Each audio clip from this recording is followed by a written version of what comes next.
আর কি 40 দিন সে পুরো বিশ্বটাকে শাসন করবে। কতদিন? 40 দিন। কোত্থেকে আসবে? উত্তর তিনটা। কয়টা? তিনটা বর্ণনা পেয়েছি আমি, এর চেয়ে বেশি থাকতে পারে, আমার হয়তো জানা নাই। আমি তিনটা পেয়েছি। এক, খোরাসান থেকে সে বের হবে, 1 নাম্বার। 2 নাম্বার, ইস্পাহান একটা জায়গা আছে ইরানের, সেখান থেকে বের হতে পারে, 2টা। 3 নাম্বার হচ্ছে শাম, ইরাক। ইরাক এবং শাম, শাম বলা হয় প্যালেস্টাইন সহ পুরো ওই যে Jordan, Libya, Lebanon, Jordan, Lebanon, Syria, পুরো জায়গাটাকে শাম বলা হয়। কি বলা হয়? শাম। ইরাক এবং শামের মাঝখানের কোনো এক রাস্তা থেকে সে বের হয়। 3টা বর্ণনা আমার জানা মতো। এখন সে কি করবে? সে পুরো বিশ্বটাকে শাসন করবে, এবং যে তাকে আল্লাহ বলে স্বীকার করবে সে ওকে ছাড় দিবে, যে স্বীকার করবে না তাকে ধ্বংস করে দিবে। এমনকি একটা কওমের পাশ দিয়ে সে যাবে, বলবে তোমরা কি মানো যে আমি আল্লাহ? কওম বলবে না, মানি না, তখন ওদেরকে ধ্বংস করে ছেড়ে দিবে। একটা কওমের পাশে যাবে, বলবে তোমরা কি মানো যে আমি আল্লাহ? তারা বলে হ্যাঁ মানি, তুমি আল্লাহ। নাউজুবিল্লাহ। তখন ওই কওমকে সে কি দিবে? গুপ্তধন দিবে। গুপ্তধন মানে সে যখন হাঁটবে তার পিছনে গুপ্তধনগুলো ঘুরে বেড়াবে। মানে এমন ফিতনা যেটা আপনি কল্পনা করতে পারবেন না। মানে মুমিন ব্যক্তিও যদি তার সাক্ষাৎ পায়, সেও বিভ্রান্ত হয়ে যেতে পারে। তবে এমনও মুমিন থাকবে যে বিভ্রান্ত হবে না। যেমন এক যুবকের কথা এসেছে, এই যুবকটা তোমরা ভালো করে শোনো। এক যুবকের কথা এসেছে, যে যুবক দাজ্জালের সাক্ষাৎ পাবে, দাজ্জাল তাকে হত্যা করবে দ্বিখণ্ডে, একদম 2 কোপ। বলবে যে তুমি কি বিশ্বাস করো আমি আল্লাহ? সে বলবে না, বিশ্বাস করি না। 1-2 কোপ, দ্বিখণ্ডিত। এক দেহের একটা অংশ একদিকে আর একটা অংশ আরেকদিকে। তারপরে দেহের এই 2 অংশকে সে আবার জিন্দা করবে, জীবিত করবে, করে আবার তাকে বলবে এবার কি বিশ্বাস হলো যে আমি আল্লাহ? তোমাকে মৃত্যুর পর আবার জীবন দিলাম, তোমাকে বিশ্বাস হলো যে আমি আল্লাহ? এই যুবক তখন বলবে এবার আমার পূর্ণ বিশ্বাস হয়েছে তুই দাজ্জাল। আল্লাহু আকবার। কারণ আমি রাসূলের হাদিস জানতাম যে দাজ্জাল এক যুবককে হত্যা করে দ্বিখণ্ডিত করে আবার জীবিত করে বলবে বিশ্বাস করবি কিনা আমি আল্লাহ। কিন্তু আমি জানতাম না যে আমি সেই যুবক। কথা বুঝতে পারছেন? তো এই যুবক ইনশাআল্লাহ তাআলা উঁচু স্তরের শহীদ হবে ইনশাআল্লাহ। তো যুবকদের জন্য আদর্শ আছে। দেখুন, দাজ্জালকে যারা ফলো করবে সে প্রোগ্রেস, ফলো করবে না ধ্বংস। সে বিশ্ব শাসন করবে। প্রশ্ন এখন একটা, সে কি একা একা বিশ্ব শাসন করবে? মানে একা কি করা যায়? কে তার অনুসারী হবে? কারা হবে অনুসারী? নবী সাল্লাল্লাহু আলাইহি ওয়াসাল্লাম স্পষ্ট বলছেন ইস্পাহানের 70,000 জোর অনুসরণ করবে। কত হাজার? এবং তার লাস্ট ফলোয়ার সম্পর্কে বলা আছে 1 শ্রেণীর মহিলা যাদেরকে ঘরে রাখা যাবে না। তো সেই আদর্শ এখন ছড়িয়ে পড়েছে না? ফেমিনিস্ট রেভলিউশন ছড়িয়ে পড়েছে না? আপনি কি আপনার বোনকে ঘরে রাখতে পারছেন? আপনার স্ত্রী কি ঘরে থাকতে চায়? কেউ চায় না এখন, সবাই বাঁধন ছিন্ন করে বেরিয়ে যেতে চায়। আচ্ছা, আমি আসছি ওদের জায়গায়, শেষ করার আগে অবশ্যই তাদের জায়গায় আসবো ইনশাআল্লাহ। আসুন, কে ফলো করবে? যারা জালেম। যারা কি জালেমরা। এখন একটু লক্ষ্য করেন ওয়ার্ল্ডের দিকে তাকিয়ে, যে একটা বিশ্বকে শাসন করতে হলে আপনার বিশ্বের সব বড় বড় ডিপার্টমেন্টগুলোকে শাসন করতে হয় না? শ্রীলঙ্কা নাম শুনেছেন তো? শ্রীলঙ্কা কি বিশ্বের অর্থনীতিকে শাসন করতে পারবে? মালদ্বীপ পারবে? পাকিস্তান, নামটা যদিও পাকিস্তান কিন্তু ওখানে অনেক নাপাকি আছে। কথা বুঝতে পারছেন? অনেক নাপাকি আছে। উত্তর কোরিয়া, সে কি পারবে? আপনাকে যদি ইকোনমিক্যালি সারা ওয়ার্ল্ডকে রুল করতে হয় তাহলে সারা বিশ্বের অর্থনীতি আপনার নখদর্পণে থাকতে হবে। সেটা কি মুসলিমদের আছে?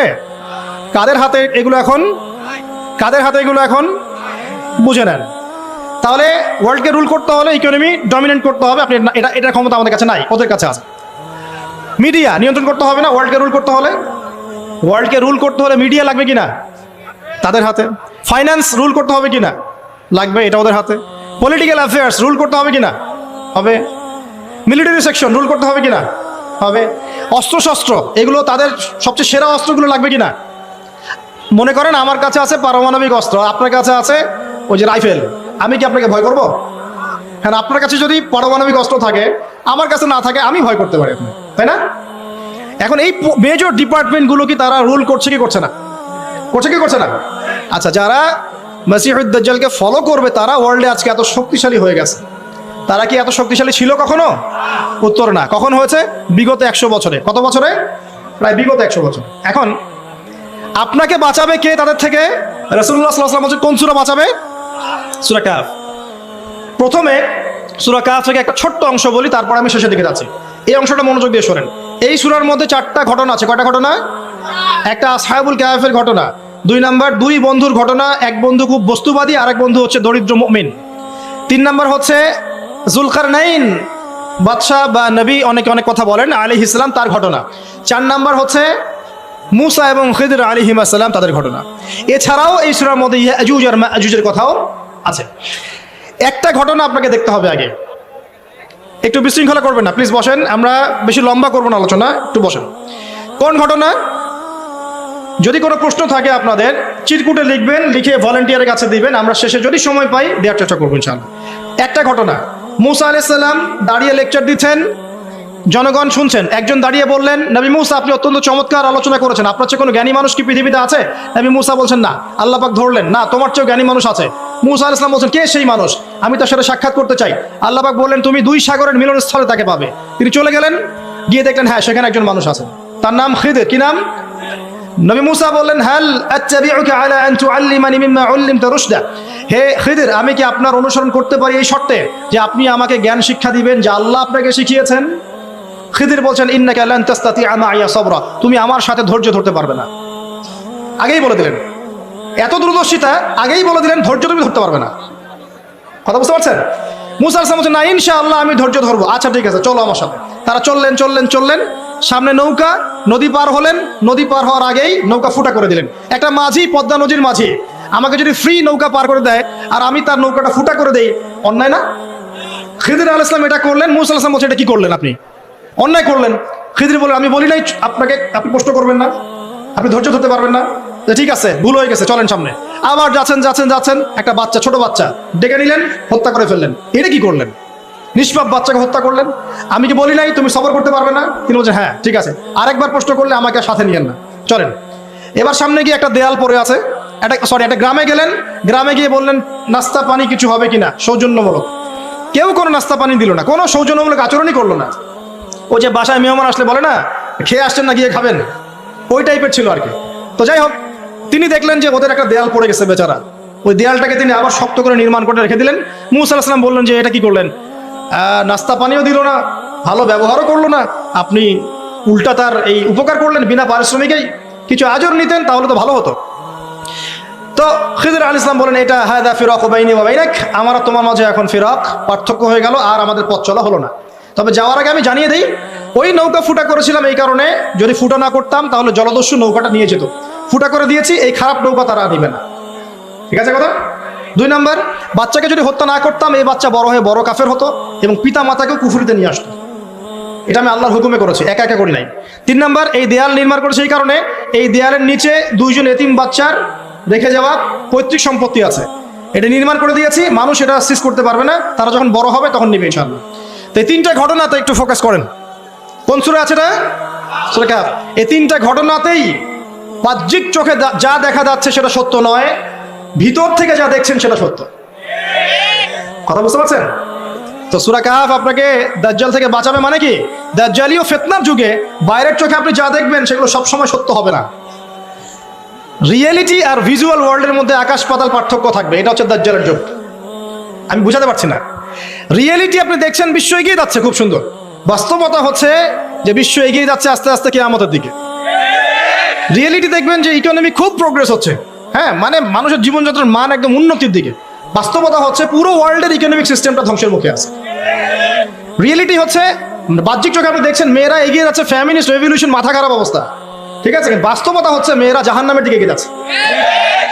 রিয়েলিটি আপনি দেখছেন চোখ দিয়ে যুবকরা খুব এগিয়ে যাচ্ছে, হ্যাঁ, সবাই উচ্চশিক্ষিত হচ্ছে মাশাআল্লাহ। বাস্তবতা কি জানেন? তাদের আত্মাগুলো দিন দিন মরে যাচ্ছে।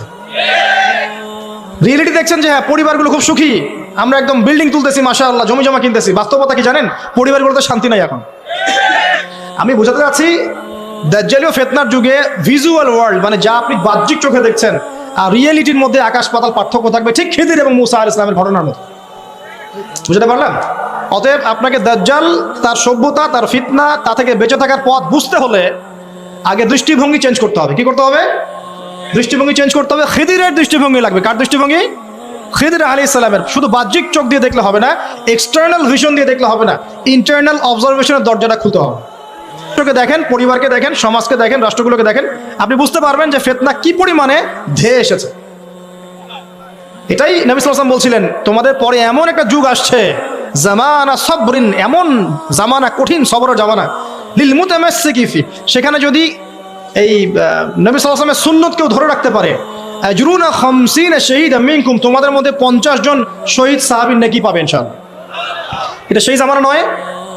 ভালো করে খিদিরের চোখ দিয়ে দেখেন, খিদির আলাইহিস সালামকে শুধু বাইরের চোখ দিয়ে দেখেছিলেন না আল্লাহ পাকের মারিফত দিয়ে দেখেছেন? আল্লাহ পাকের নূর দিয়ে দেখেন নাই?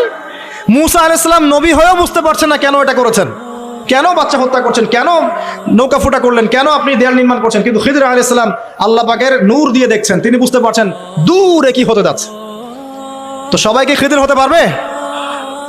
খিদির হতে না পারলে কি আপনি ঘ্রাণ পাবেন? আপনি সেটা দেখতে পারবেন না যা খিদির দেখছেন, আপনি সেটা শুনতে পারবেন না যা খিদির শুনেছেন। আপনি যদি খিদির আলাইহিস সালামের মতো হতে পারেন, আপনি এমন কিছু উপলব্ধি করবেন যেটা সবাই পারছে না। এখন শেষ করার আগে বলে দেই যে আমাদেরকে এই দৃষ্টিভঙ্গি অর্জন করে কোন কোন কাজগুলো বেশি বেশি করতে হবে। 1 নম্বরে বলে দেই দৃষ্টিভঙ্গি অর্জন করবেন কিভাবে, একটু মনোযোগ দেন। আমাদের এই দৃষ্টিভঙ্গি অর্জন করতে হলে প্রথমে লাগবে ভাই 5 ওয়াক্ত নামাজ। কি লাগবে? 1। 2 নম্বর লাগবে নবী সাল্লাল্লাহু আলাইহি ওয়াসাল্লামের সুন্নত। কি লাগবে? সুন্নত। 3 নম্বর লাগবে বেশি বেশি নফল আমল, বেশি বেশি নফল আমল, স্পেশালি তাহাজ্জুদ। স্পেশালি কি? তাহাজ্জুদ। 4 নম্বর বেশি বেশি কোরআন তেলাওয়াত লাগবে। কি লাগবে? কোরআন তেলাওয়াত শুধু মৌখিকভাবে না, অর্থ বুঝে পড়ার চেষ্টা করতে হবে। মৌখিক করলে নেকি পাবেন ঠিকই, কিন্তু অর্থ বুঝে না পড়লে আপনি পথ খুঁজে পাবেন না। 5 নম্বর লাগবে আমাদের সবার হালাল রিজিক। কোন রিজিক? সুদ ঘুষ দুর্নীতির কাছে যাওয়া যাবে না। 6 নম্বর লাগবে আমাদের আত্মশুদ্ধি। আত্মশুদ্ধি মানে কলব পরিষ্কার করতে হবে। কলব পরিষ্কার করার জন্য লাগবে বেশি বেশি আল্লাহর জিকির, ইলম অর্জন করা এবং আল্লাহওয়ালা মানুষের সোহবতে পড়ে থাকা। একা একা নূর অর্জন করা যাবে না। আল্লাহওয়ালা মানুষের সোহবতে পড়ে থাকে জ্ঞান চর্চার মধ্য দিয়ে, আল্লাহর জিকির, কোরআন তেলাওয়াত, আত্মশুদ্ধির মধ্য দিয়ে আপনি ইনশাআল্লাহ নূর পাবেন ইনশাআল্লাহ। আর কি কি করা যাবে না, অল্প বলছি, বেশি বলবো না। কি কি করা যাবে না? 1 নাম্বার সবচেয়ে বড় কথা, মনের মধ্যে কোনো রকম হিংসা রাখা যাবে না। কারো প্রতি হিংসা করবেন, নূরের সাথে আপনার কোনো সম্পর্ক নাই। 2 নাম্বার অহংকার মন থেকে বের করতে হবে। কি বের করতে হবে? অহংকার কি জিনিস? আপনার কাপড়টা সুন্দর হোক, এটা অহংকার নয়। জুতা সুন্দর, ভালো পারফিউম ইউজ করেন, আপনার বাড়িটা সুন্দর, এগুলো অহংকারের নিদর্শন নয়। অহংকারের নিদর্শন হচ্ছে 2টা। একটা হচ্ছে মাতারুল হাক্কি ওয়া গামতুন নাস, সত্যকে প্রত্যাখ্যান করা, অন্য মানুষকে তুচ্ছ তাচ্ছিল্য করা। এই 2টা হচ্ছে অহংকারের নিদর্শন। মনে কোনো প্রকার অহংকার রাখলে আল্লাহ নূর পাওয়া যাবে না। অনেক বড় বড় ডিগ্রি সার্টিফিকেট অর্জন করেও যদি মনের মধ্যে কিবার বা অহংকার থাকে, কোশ্চিন কালেও আপনি খিদির হতে পারবেন না। আমি কথা বোঝাতে পারছি? ইবলিসের অনেক বড় মাকাম ছিল। কিরকম? তাকে আল্লাহ পাক একদম ফেরেশতাদের সর্দার বানিয়ে দিয়েছে। তার প্রচুর জ্ঞান ছিল, প্রচুর আবেদ ছিল, প্রচুর ইবাদত করত, শুধুমাত্র কিবার অহংকারের কারণে সে আজকে জাহান্নামী। আবা ওয়াস্তাকবার, সে উদ্ধত হয়েছিল, অহংকার প্রদর্শন করেছিল, তাই নয় কি? কেন আমি আদমকে সিজদা করব? খলাকতানি মিন নার, আমাকে সৃষ্টি করেছেন আগুন দিয়ে। ওয়া খলাকতাহু মিন তিন, তাকে সৃষ্টি করেছেন মাটি দিয়ে। কেন আমি আদমকে সিজদা করব? এখন এই অহংকার চারপাশে দেখা যায় না? ওরা কি বোঝে দিনের, আমরাই তো সব বুঝি।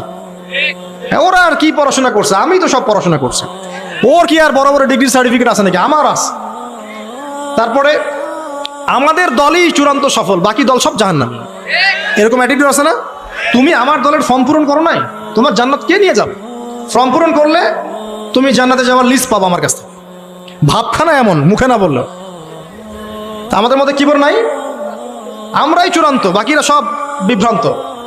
বিভিন্ন অনেক বড় বড় সভ্যতা বলছে আমরাই একদম মানবতার স্বর্ণ শিখরে, বাকি সব ককরোচ। এই কিবর যার মধ্যে আছে সে কোশ্চিন কালে নূর পাবে না। আর কি করা যাবে না? 1 নম্বর হিংসা, 2 নম্বর কিবর, 3 নম্বর অপবাদ। কারো উপর মিথ্যা অপবাদ দেওয়া যাবে না। কারো প্রতি মিথ্যা অপবাদ দিলে আপনি আল্লাহ নূর পাবেন না। 4 নম্বর হচ্ছে পরশ্রী কাতরতা। কারো উন্নতি দেখছেন খুব জ্বলে, উন্নতি অগ্রগতি প্রগতি দেখছেন খুব জ্বলছে, এই পরশ্রী কাতরতা থাকলে কোশ্চিন কালেও আল্লাহ নূর পাবেন না। আমার কেন হয় না, তার কেন হচ্ছে, হ্যাঁ আমি কেন পারছি না, সে কেন পারছে, আমার কেন মূল্য নাই, তাকে কেন মূল্য দিচ্ছে, এই যে পরশ্রী কাতরতা, এগুলো থাকলে কোশ্চিন কালেও আল্লাহ নূর পাওয়া যাবে না। আরেকটা বিষয় বলবো যে গীবত তহমত, একটা কথা, গীবত তহমত এবং গীবত তহমত বেশি করে বললাম, আর বাকি যত কবিরা গুনাহ আছে, এই যে সুদ বলেন, জেনা বলেন, এই দুর্নীতি বলেন, অন্যের সম্পদ আত্মসাৎ বলেন, বড় বড় কবিরা গুনাহ যেগুলো আছে এগুলোর সাথে স্পেশালি গীবত তহমত যদি থাকে আল্লাহ নূর পাওয়া যাবে না। ব্যাস। এখন নূর অর্জন করে কিভাবে পথ চলবো খুব শর্ট করে বলে দিই। 1 নাম্বার, প্রিয় ভাইরা সবাই মনোযোগ দিয়ে শুনুন, সবাইকে, আমাদের সবাইকে যদি আমরা কি ইসলামের বিজয় চাই? আমরা কি সবাই জান্নাতে যেতে চাই? আমরা কি চাই যে আমরা পুরো বিশ্বের বুকে আবার মাথা তুলে দাঁড়াই? হ্যাঁ ভাই, চাই না? আচ্ছা, আমরা কি চাই না আমাদের পরিবারগুলো সুন্দর হোক, সবাই হালাল রিজিক খাই, আমরা আমাদের সন্তানদেরকে ভালো একটা বিশ্ব দিয়ে যাই? আমরা চাই না? আচ্ছা, যদি চাই, কিছু করণীয় আছে। কি আছে ভাই? কিছু করণীয় আছে। করণীয় এমনি এমনি কি অ্যাচিভ করতে পারবো নাকি? বিরিয়ানি বাসায় বসে বসে বিরিয়ানি খেলে হবে? জিলাপি খরমা লাড্ডু খেলে হবে নাকি? কিছু কাজ তো আছে নাকি? কাজ করবেন তো ইনশাআল্লাহ।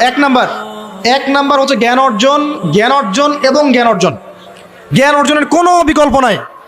বারবার বলছে, একা একা পড়েও কিন্তু জ্ঞান অর্জন হবে না, আপনাকে আল্লাহওয়ালা মানুষের কাছে আসতে হবে, মনে রাখবেন। ঠিক আছে? একা একা মেহনত করবেন, দোয়া করবেন, চেষ্টা করবেন, কিন্তু ওস্তাদ লাগবে না? ওস্তাদ লাগবে। জেনারেল ভাইরা যারা আছেন, যে যেখানেই পড়ছেন পড়েন, কিন্তু ইসলামিক বেসিক পড়াশোনাগুলো করেন। আকিদা পড়েন, কোরআন পড়েন, হাদিস পড়েন, ইসলামের ইতিহাস পড়েন, সিরাত পড়েন, এবং আলেমদের সাথে সম্পর্কিত রাখেন। একা একা বিচ্ছিন্ন হয়ে যান। ঠিক আছে? যে মাযহাব আপনার ভালো লাগে আপনি ফলো করেন। আমি আপনাকে এগুলো নিয়ে কথা বলতে আসিনি। আমি জাস্ট বলতে আসছি যে আপনি যেখানেই থাকেন দিনের জ্ঞানের চর্চা করেন। আপনার দৃষ্টিভঙ্গি আল্লাহ পাক উদার করে দেবেন ইনশাআল্লাহ। ঠিক আছে? যে সালাফি হন, আহলে হাদিস হন, মাযহাব ফলো করেন, যাই হন আপনি, যেটাই হন, হকপন্থী হন, আপনি সত্যের পথে থাকেন এবং ওলামায়ে কেরামের সাথে সোহবতে থাকেন। আর নিজেকে চূড়ান্ত একদম জান্নাতি মনে করবেন না। এমন হতেই পারে যে আপনার মধ্যে যে যতটুকু জ্ঞান আছে এর চেয়েও বেশি জ্ঞান অন্য কারো কাছে থাকতে পারে। অতএব সবার ক্ষেত্রে আপনি একটু উদার হওয়ার চেষ্টা করেন, আল্লাহ পাক আপনার কলবে নূর দিবেন ইনশাআল্লাহ, তাজকিয়া দিবেন ইনশাআল্লাহ। এক নাম্বার জ্ঞান। দুই নাম্বার হচ্ছে আমল বাড়ানো। বেশি বেশি ব্যক্তিগত আমল বাড়াতে হবে। পারবেন ইনশাআল্লাহ? সময় নষ্ট করা যাবে না প্রিয় ভাইরা। বেশি বেশি ব্যক্তিগত আমল বাড়াতে হবে। নামাজ বাড়িয়ে দেন, রোজা বাড়িয়ে, দান সদকা বাড়িয়ে দেন। দিনী প্রতিষ্ঠানগুলো হোক আর দিনী প্রজেক্টগুলো, এগুলোতে বেশি বেশি সদকা করেন, আল্লাহ পাক তৌফিক দান করুন। বেশি বেশি হজ করেন, উমরা করেন, রোজা রাখেন, কোরআন তেলাওয়াত করেন, জিকির আজকার করেন। ঠিক আছে? তাহাজ্জুদ পড়েন। বেশি বেশি নেক আমল বাড়িয়ে দেন ইনশাআল্লাহ। তিন নাম্বার, পরিবারের আদর্শ ঠিক করেন। পরিবারের আদর্শ ঠিক না করে যদি বড় বড় কথা বলি, কোনো লাভ নাই। আমার পরিবারটা ঠিক করতে হবে, আল্লাহ পাক এর জন্য আমাকে জবাবদিহি করাবেন। হ্যাঁ, অনেক চেষ্টা করার পরেও যদি ঠিক না হয়, সেটার বিচার আলাদা। নূহ আলাইহিস সালাম 950 বছর দাওয়াত দিয়েছেন, তার একজন ছেলে ইসলাম কবুল করে নাই। তো এখন কি নূহ আলাইহিস সালাম দোষী? তিনি কি দোষী? না। মুহাম্মদ সাল্লাল্লাহু আলাইহি ওয়াসাল্লাম এর অনেকেই, চাচাদের অনেকেই ইসলাম কবুল করে নাই, তা তিনি কি দোষী? না। আপনি চেষ্টা করবেন পরিবারকে পরিপূর্ণ ইসলামী পরিবেশে রাখার, শরঈ পর্দায় রাখার, এবং আমাদের পরবর্তী প্রজন্ম যারা আছে, আমাদের ছেলেমেয়েরা, এদেরকে অবশ্যই ইসলামের সুশিক্ষায় শিক্ষিত করবেন ইনশাআল্লাহ। আমি বলছি না তাদেরকে আপনি ডক্টর বানাবেন না, ইঞ্জিনিয়ার বানাবেন না, আমি এগুলো বলছি না। অ্যাটলিস্ট আমার দ্বারা এরকম কথা আপনি শুনবেন না। আমি আরো বলি তাদেরকে আরো বড় বড় প্রফেশনে নিয়ে যান, কিন্তু ইসলামিক শিক্ষাটা আগে ছোটবেলায় দেন। ওর শুরুটা হবে কোরআন দিয়ে। আমি প্যারেন্টিং সেকশন নিয়ে অনেক পড়াশোনা করেছি, বিশ্বাস করেন। কারণ আমি স্কুল, মাদ্রাসা, এইসব প্রজেক্টের সাথে আগে থেকেই ছিলাম। অ্যাজ এ টিচিং প্রফেশন আমি আগে থেকেই ছিলাম। এখানে বিষয়টা হচ্ছে, একটা বাচ্চা যখন বয়স হয় 2 থেকে 3 বছর, সে মোটামুটিভাবে 200 থেকে 250টা শব্দ মনে রাখতে পারে, জানেন? যখন একটা বাচ্চার বয়স হয় 5 থেকে 7 বছর, সে মোটামুটি 1000 থেকে 1500 শব্দ মুখস্থ রাখতে পারে। ওই সময় আমরা কি শিখাই? হামটি টামটি শিখান, ওই যে তারপরে কি আছে, জ্যাক অ্যান্ড জিল শেখান, মানে এগুলো